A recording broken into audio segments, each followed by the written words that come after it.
Picture coming home to find your backyard pool turned into a raucous party by an HOA tyrant who thinks she owns it. Here's how one neighbor's bold stand sparked an epic battle to take her down.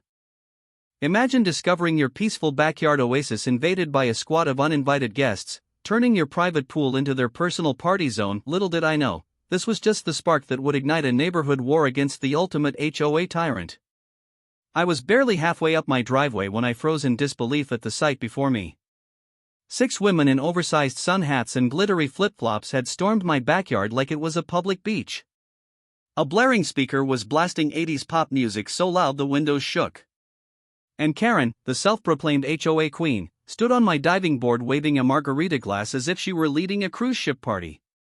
One of her friends was trying to stuff an inflatable flamingo twice her size through my pool gate, while another yelled for someone to grab more chips from my patio kitchen.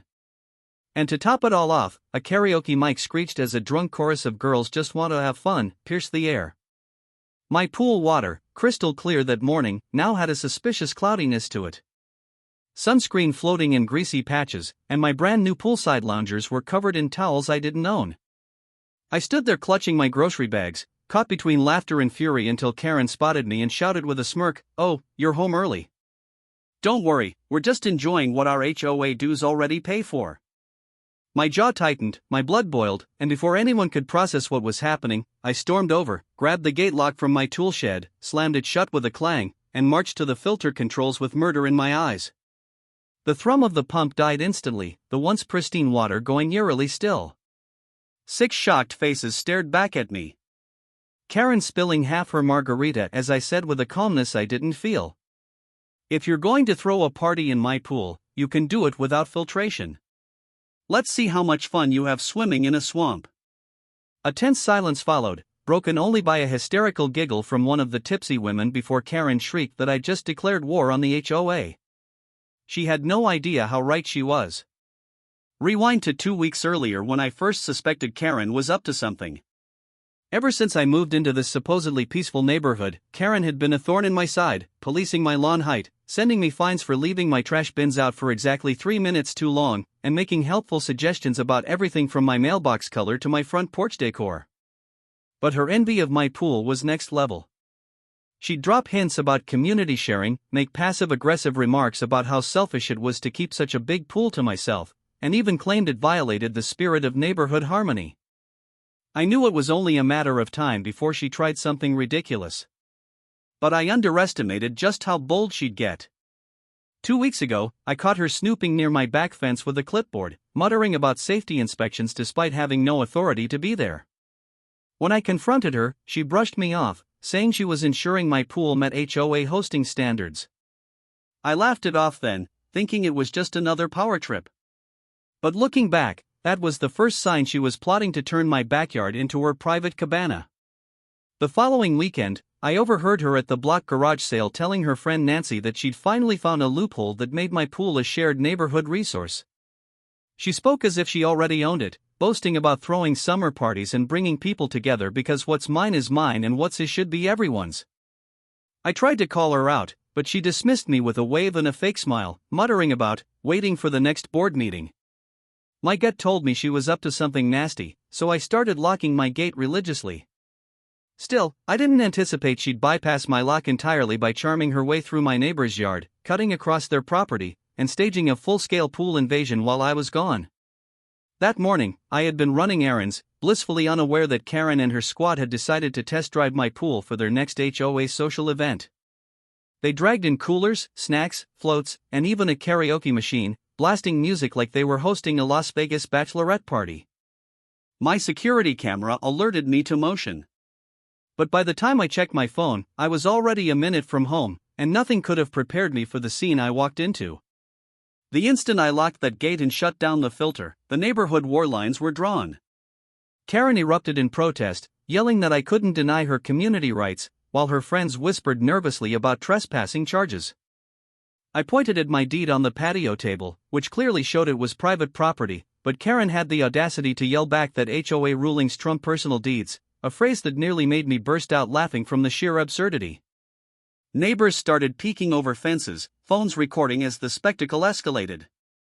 One man shouted that Karen had no right Another cheered me on for finally standing up to the HOA tyrant, and someone even yelled to throw her margarita in the filter and see if it helps. Karen's face turned red as a tomato, torn between maintaining her fake queenly composure and exploding in anger. She threatened to slap me with every fine in the HOA handbook, to sue me for public embarrassment, and even claimed the pool water was now a shared asset because her friends had swam in it. I stared her dead in the eye and said, "If you think you own this pool, then you can own the green sludge that's coming your way." The tension snapped like a rubber band as Karen sputtered, her friends awkwardly gathering their things, torn between loyalty and self-preservation. That was the day everything changed. What should have been a quiet weekend at home turned into the opening shot of a full-scale neighborhood battle that would involve secret HOA meetings, backstabbing alliances, ridiculous revenge plots, and public humiliation on a level Karen could never have imagined. I didn't know it yet, but this petty pool dispute would spiral so far out of control that by the end of summer, lawyers, county inspectors, and even local news crews would be involved. And through it all, one thing would become crystal clear. When Karen picked this fight, she messed with the wrong neighbor. 2 weeks before the poolside chaos that turned my quiet weekend into a battleground, life in the neighborhood was deceptively calm, or at least as calm as it could be with Karen around. When I first bought this house, I thought I was stepping into a peaceful suburban retreat, a place where neighbors greeted each other warmly, lawns stayed neatly trimmed, and weekend barbecues were about friendship rather than power plays. It didn't take long to realize that Karen ran this place like a self-appointed dictator, turning every interaction into a show of dominance. From the moment I moved in, she started dropping by uninvited with her clipboard, noting the shade of my shutters, the brand of my mailbox, and even the direction my garden hose faced, all under the guise of HOA standards enforcement. At first, I tried to laugh it off, figuring every neighborhood had one overzealous resident. But Karen wasn't just a nuisance.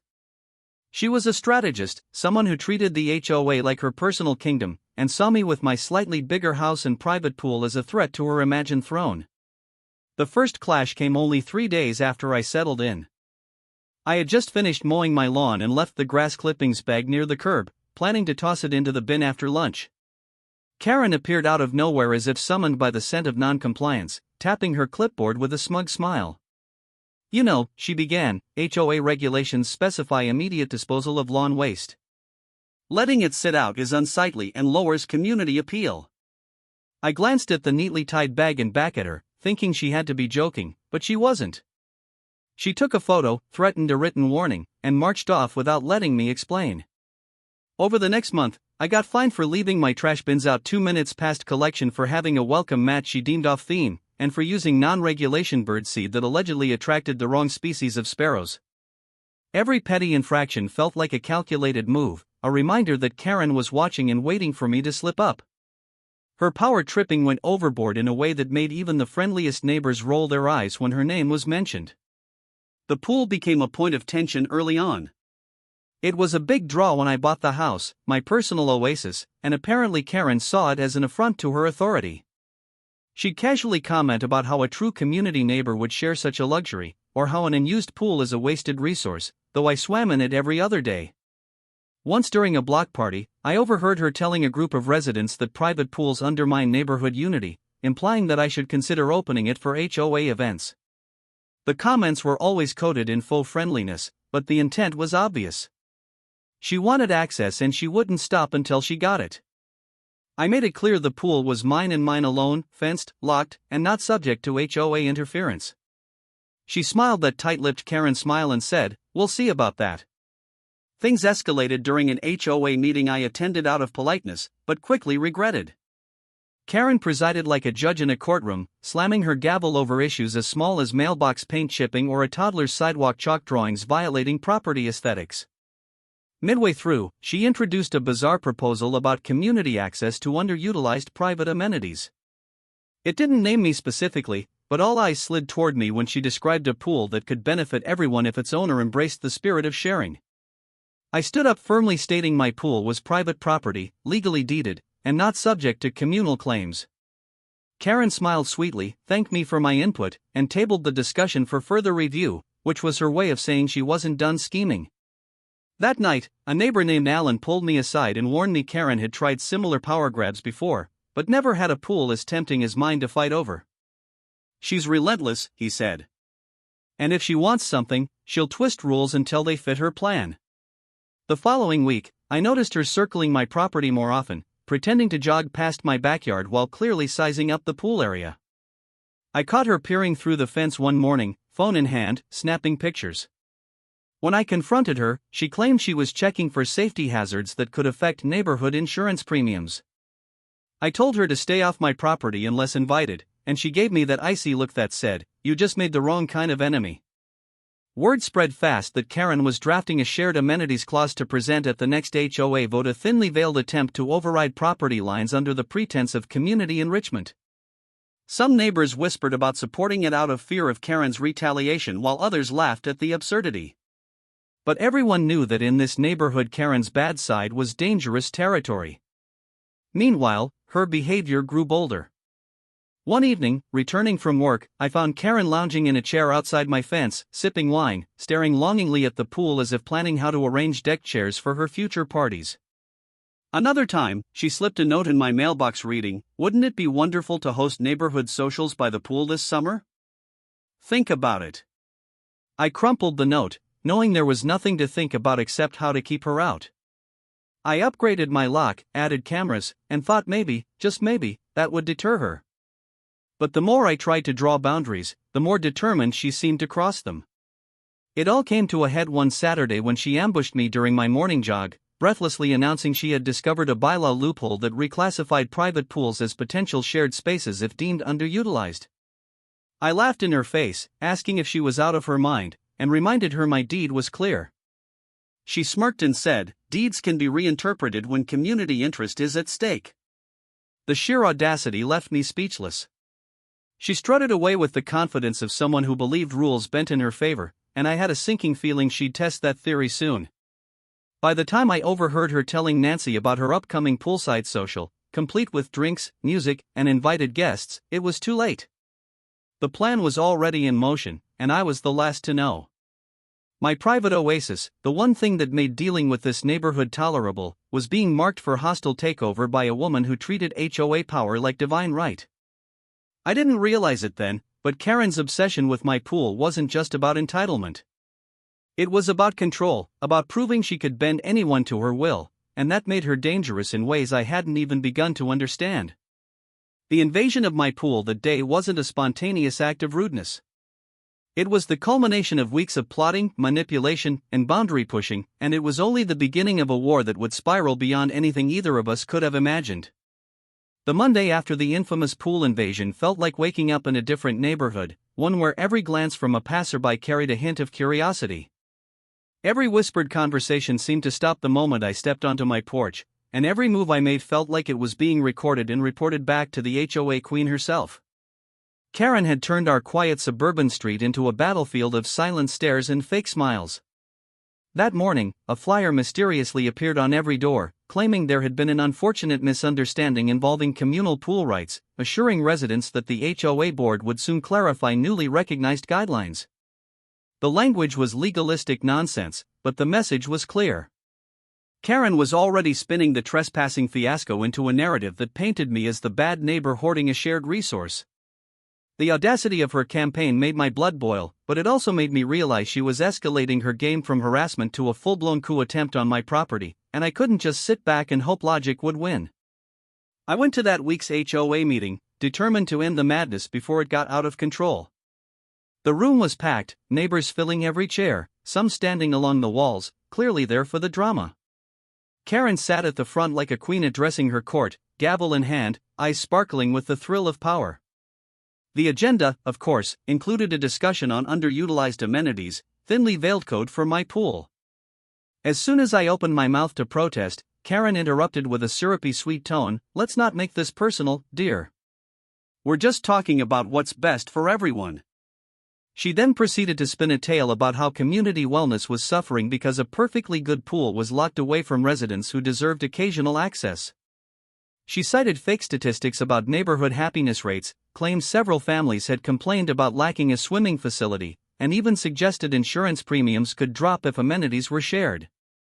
Every word was an outrageous lie, but a few neighbors, either afraid of Karen's wrath or secretly enticed by the idea of free pool access, nodded along. I presented my deed, pointed out state property laws, and stated as clearly as possible that the pool was private, non-negotiable, and anyone entering without permission was trespassing.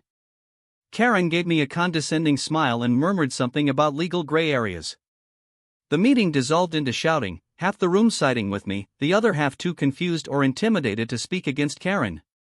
Just when I thought it couldn't get worse, she announced a provisional HOA vote to determine whether a petition for shared access should move forward. It wasn't legally binding, but it was a dangerous first step in her campaign to rewrite reality. I watched in disbelief as she coerced a handful of hesitant hands into the air with promises of summer fun for the kids, blatantly ignoring the legal boundaries of private property. That moment told me two things. Karen would stop at nothing, and playing fair wouldn't be enough to stop her. After the meeting, a man named Greg, one of the quieter board members, pulled me aside. He had been on the HOA board for years, but rarely spoke during meetings, preferring to avoid Karen's spotlight. That night, he broke his silence and warned me that Karen had been abusing her HOA role for years, bending rules, intimidating residents, and even funneling HOA funds into special projects that conveniently benefited her or her friends. If you want to stop her, Greg whispered, glancing over his shoulder to make sure no one heard, you'll need more than property law. You'll need proof of what she's been doing, something that turns the neighborhood against her. He hinted at shady financials, fake violation tickets, and whispered rumors of HOA money spent on lavish parties disguised as community events. My anger over the pool began to crystallize into something sharper, a need for strategy and evidence. It was clear that fighting Karen wasn't just about a fence and a lock anymore. It was about dismantling her entire crooked empire before she steamrolled me and anyone else who stood in her way. But Karen wasn't slowing down either.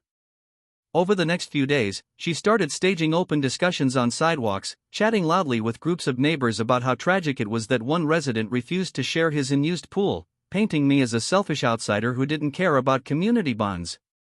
Kids were whispering about how the HOA might soon open a neighborhood swim club.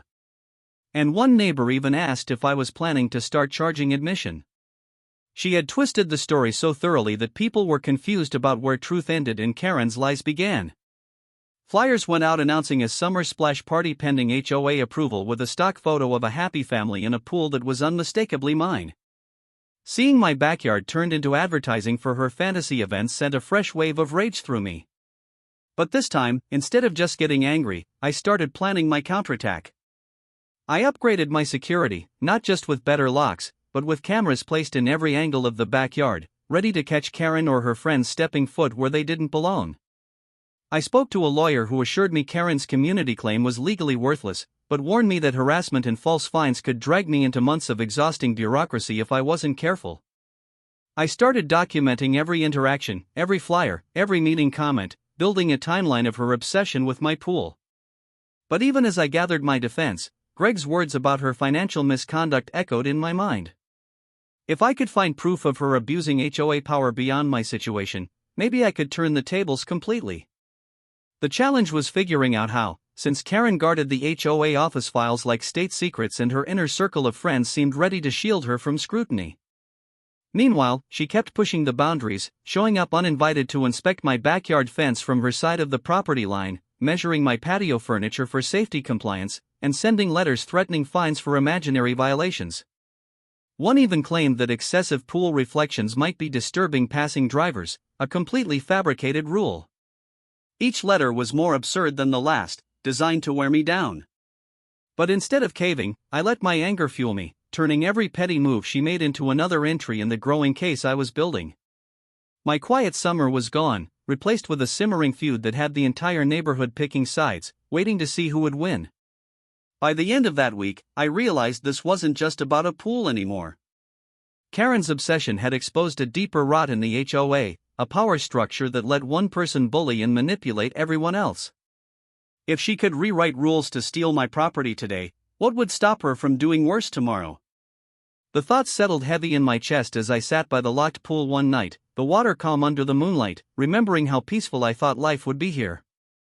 That fantasy was gone, replaced by the reality of a war I hadn't wanted, but couldn't ignore. For the first time, I started thinking not just about defending my pool, but about ending Karen's reign once and for all, no matter what it took, because living under her thumb wasn't living at all. The week after that chaotic HOA meeting, the air in the neighborhood felt heavier, like the calm before a storm you knew would tear through, but couldn't predict exactly when or how. Every time I stepped outside, I could feel Karen's eyes on me from somewhere, either behind her curtains or while she stood in her yard pretending to trim her hedges with more aggression than necessary. Word about the shared pool proposal had spread like wildfire, twisting into rumors that ranged from Karen claiming legal access to others believing I'd secretly promised to open it to the community, but changed my mind. The narrative was slipping further out of my control with every passing day. And I knew waiting for reason to win out was a fool's game. I had to hit back. But this time, I couldn't just react to her schemes. I needed a plan that would put Karen on the defensive. Something that would make her regret ever thinking she could turn my property into her personal water park. That's when the idea for Operation Pool Lockdown was born. Not just as a defensive measure, but as the opening move in what I knew was going to be a long and ugly war. The first phase was making my pool as impossible to access as Fort Knox. I spent 2 nights reinforcing the gate with a new heavy-duty lock, one that would need power tools to break through. I installed a secondary latch from the inside, making sure even if someone scaled the fence, they'd be stuck like a trapped raccoon unless I let them out. Then came the cameras, high resolution and motion triggered, each feeding directly to my phone. I wanted undeniable proof of every trespassing attempt, every stunt Karen and her crew tried to pull. The final touch was my favorite. A sprinkler system rigged to sensors near the fence line, programmed to blast any uninvited guests with cold water the moment they crossed into my yard. It was childish, maybe even petty, but after weeks of harassment, a little poetic justice felt necessary. Phase 2 of my plan involved turning the court of public opinion against Karen, who had been working overtime to paint me as the selfish villain of the neighborhood. I knew her power came from fear and lies, from the way she manipulated information to suit her narrative. So, I started pushing back, but not with shouting matches or angry letters. I began quietly slipping real copies of the property deed into a few neighbors' mailboxes, showing the clear boundary lines, proving the pool was entirely mine. No HOA rights involved. I spoke casually to the families Karen claimed wanted shared access. Discovering most had never complained or even wanted to use my pool.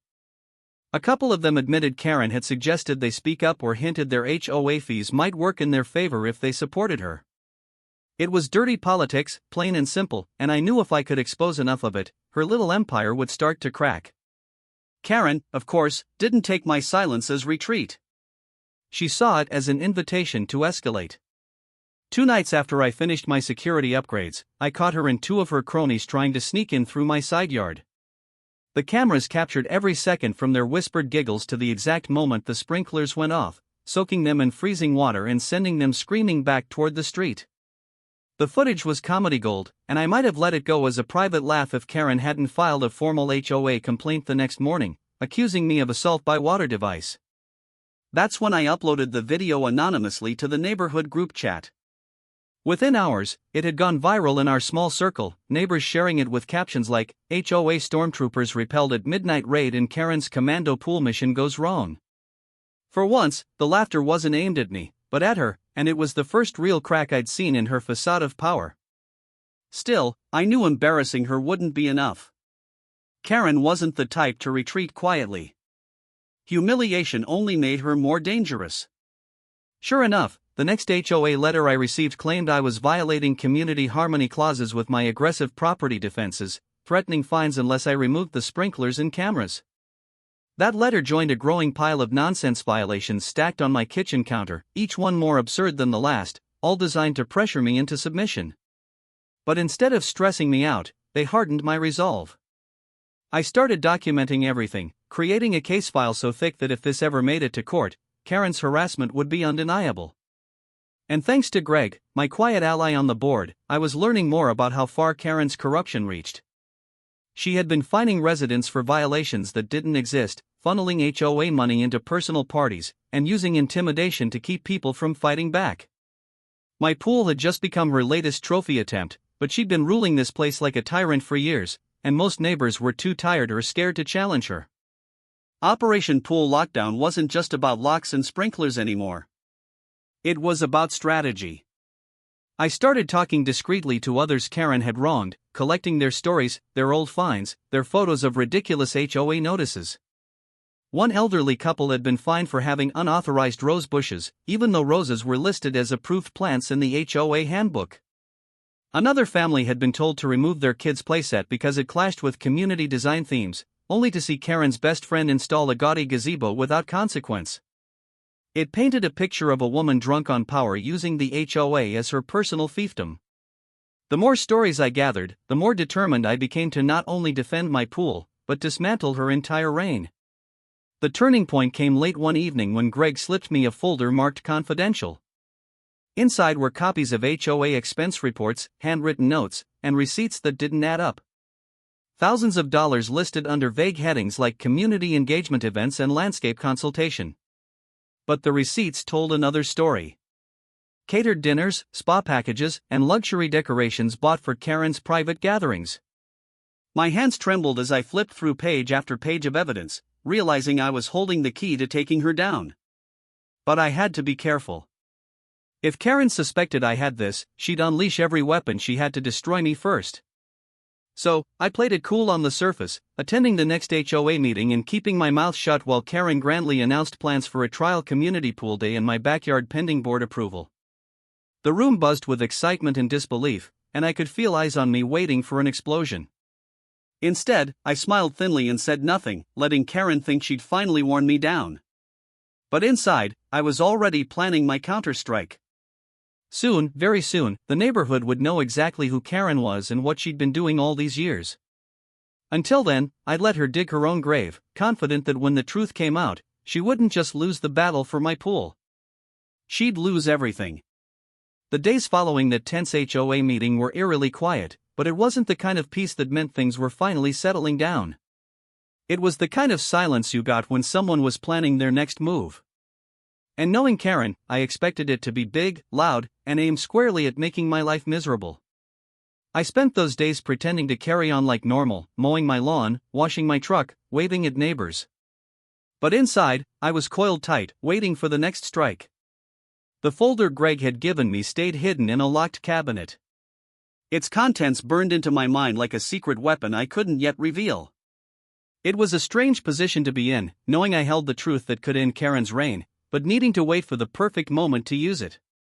Meanwhile, Karen was busy running a smear campaign so intense it bordered on comical, handing out flyers claiming I was blocking community growth by refusing to share excess resources, whispering to anyone who'd listen that I was dangerously territorial and even suggesting my pool was a safety hazard because it didn't have enough lifeguards on duty. Each rumor was more ridiculous than the last. But in a neighborhood where Karen's word had long been treated like gospel, I could see the confusion it sowed on people's faces whenever they passed me on the street. Then came the night of the sabotage attempt. I had been sitting in my living room reading when I heard a strange humming noise from outside, a kind of mechanical whine near the pool pump. I grabbed a flashlight and stepped out back, finding a figure darting away through the shadows as I reached the filter system. Kneeling down, I saw sugar scattered near the pump. An old but effective trick to destroy the machinery. My jaw clenched in fury, knowing exactly who had sent someone to do this dirty work. The cameras caught enough footage to show two of Karen's closest friends sneaking in, fumbling with the pump before bolting when they saw my porch light flip on. I saved the footage immediately, part of my growing arsenal of evidence. This wasn't just harassment anymore. It was property damage, a deliberate attempt to cost me thousands of dollars. I didn't confront Karen directly the next day because I wanted her to think I was still on the defensive, stewing in anger. But my plan was already moving toward the endgame. If she thought she was winning, she'd push harder. And when she did, I'd have everything ready to bury her HOA empire for good. Greg and I met secretly at a coffee shop a few towns over to avoid Karen's ever-watchful eyes. He was nervous, glancing around constantly, but determined to help. He told me Karen had been calling emergency board meetings to fast-track a vote on the shared amenities clause, claiming it was for community unity. He also revealed that several board members only supported her because they feared retaliation, fake violations, sudden fines, or even public shaming in HOA newsletters. I told Greg about the sabotage attempt, showed him the video, and laid out the full extent of Karen's harassment. He shook his head, muttering that it was worse than he thought.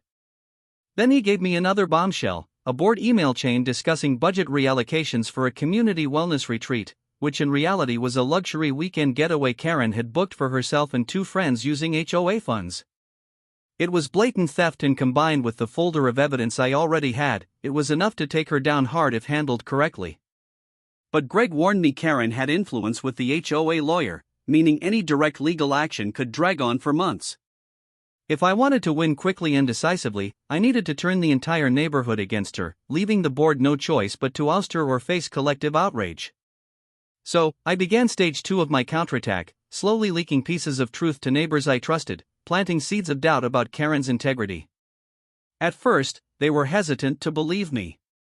Karen had been queen bee for so long that questioning her felt dangerous.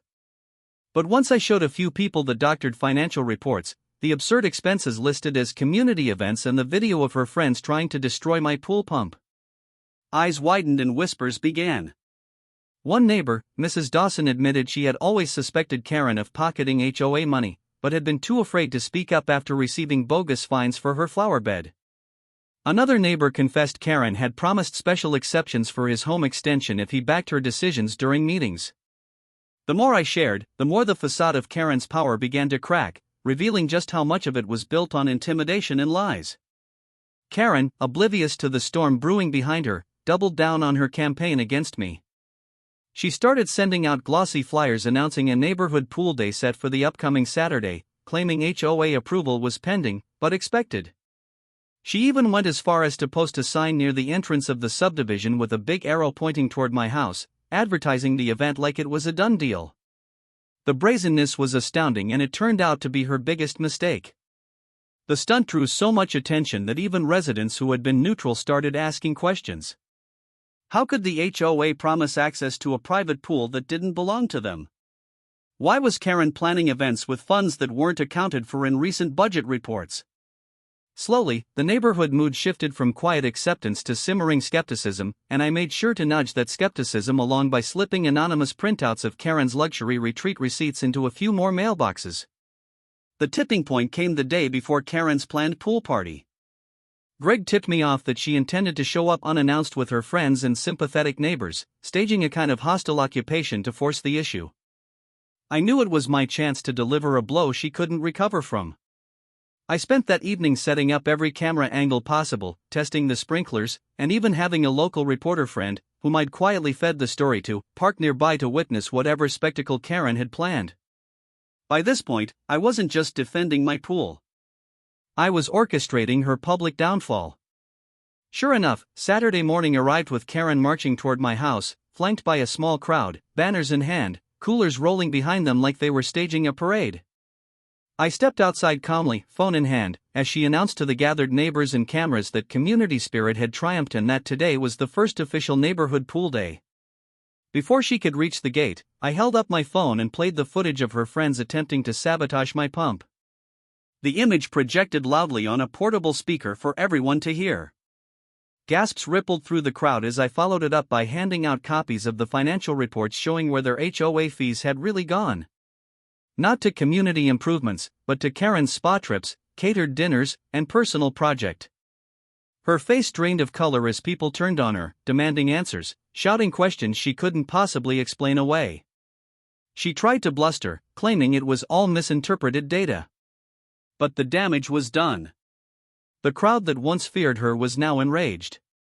And for the first time since moving in, I saw Karen stumble, her power slipping through her fingers as her carefully built empire of lies began to collapse in front of everyone.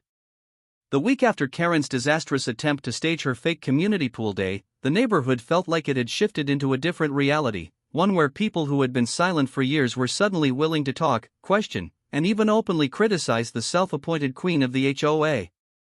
I could sense the tension every time I stepped outside. Neighbors huddled in groups, whispering about the leaked receipts and the sabotage footage I had shown, shaking their heads as if they couldn't believe they had let her rule unchecked for so long. But with that shift came the knowledge that Karen was not going to take this lying down. She had spent years building her little empire of power and control. And now that I had exposed the cracks, she was going to fight tooth and nail to keep it from crumbling completely.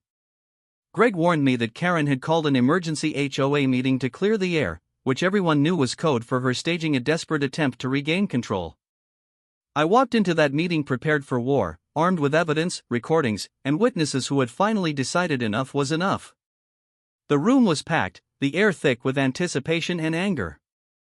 Karen sat at the head of the table, her usual smug expression replaced with a tight, forced smile that didn't reach her eyes.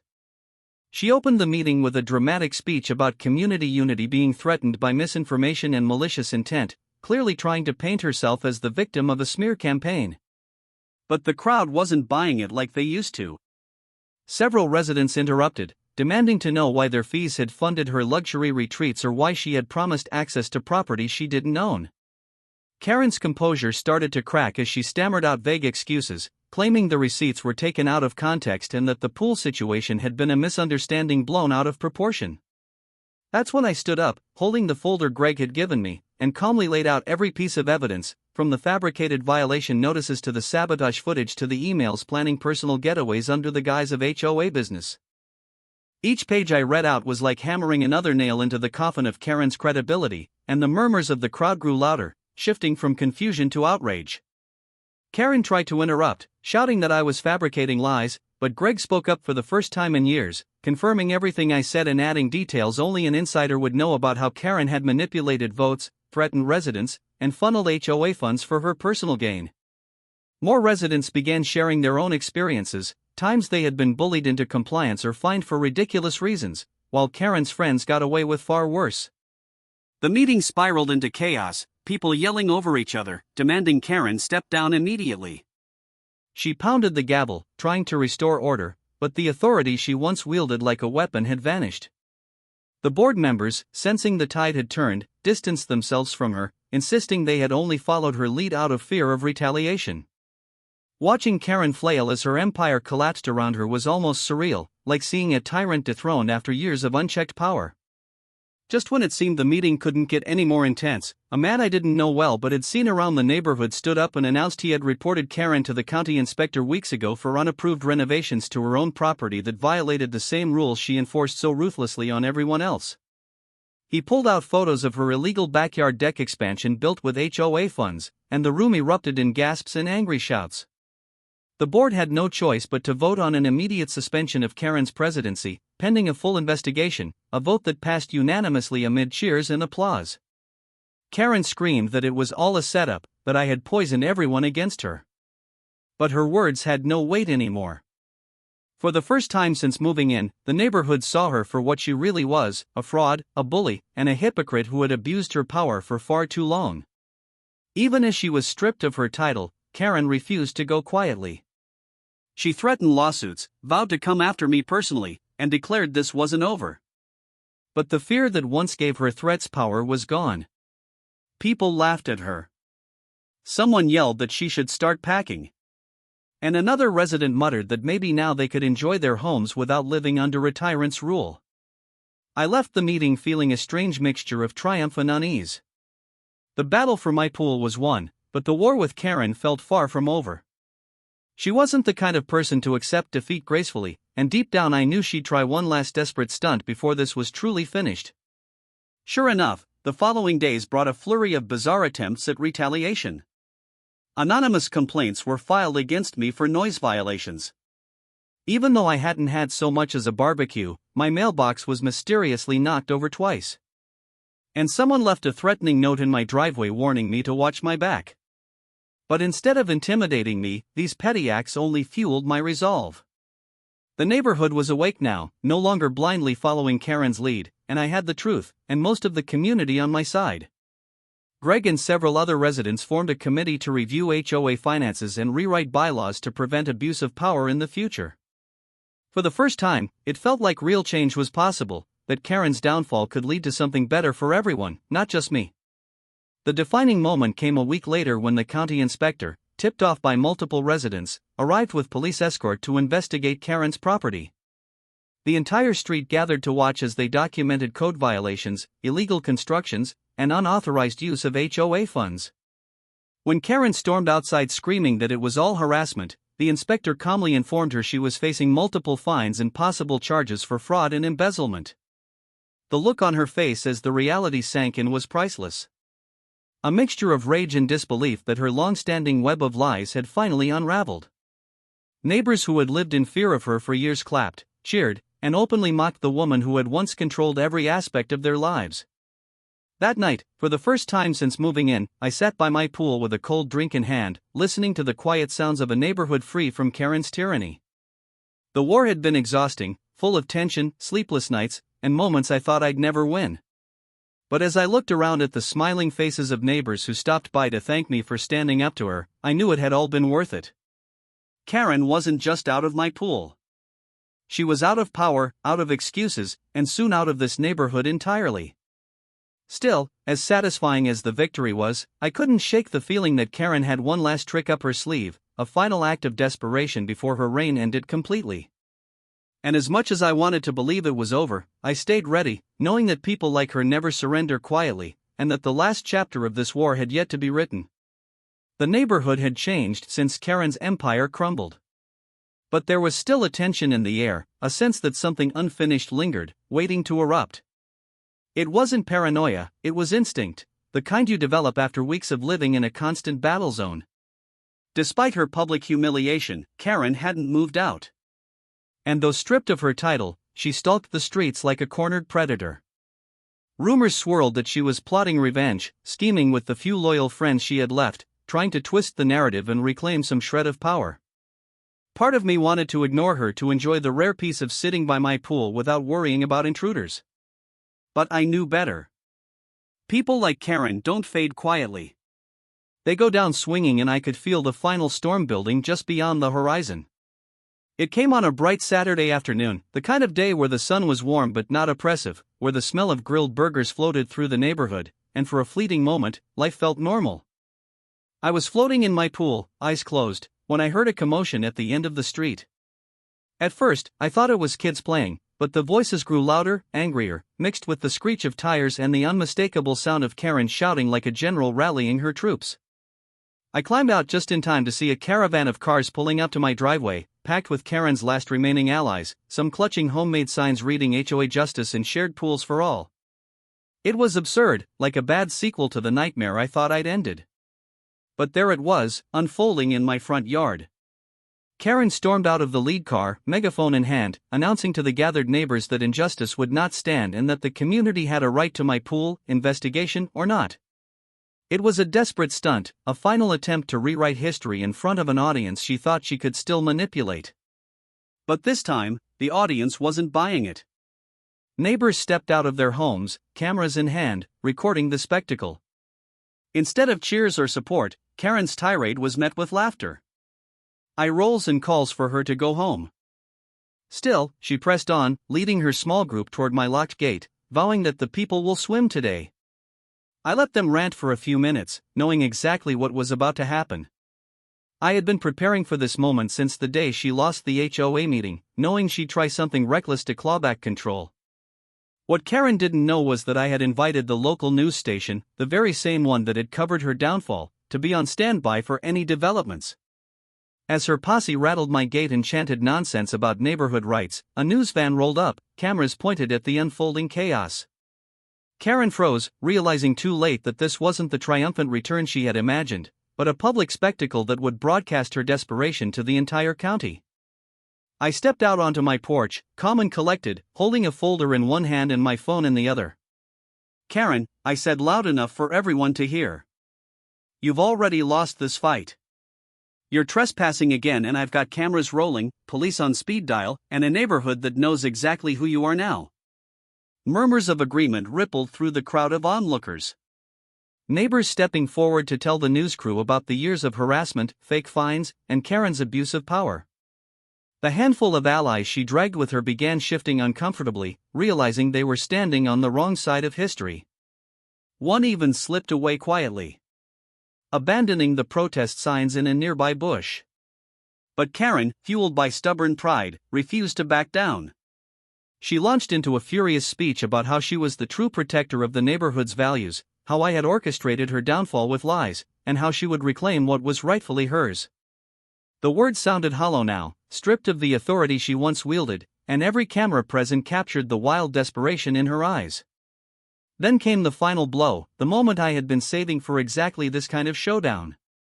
I handed a flash drive to the news reporter containing not just the financial misconduct files and sabotage footage already known to the neighborhood, but new evidence Greg and I had uncovered since Karen's ousting.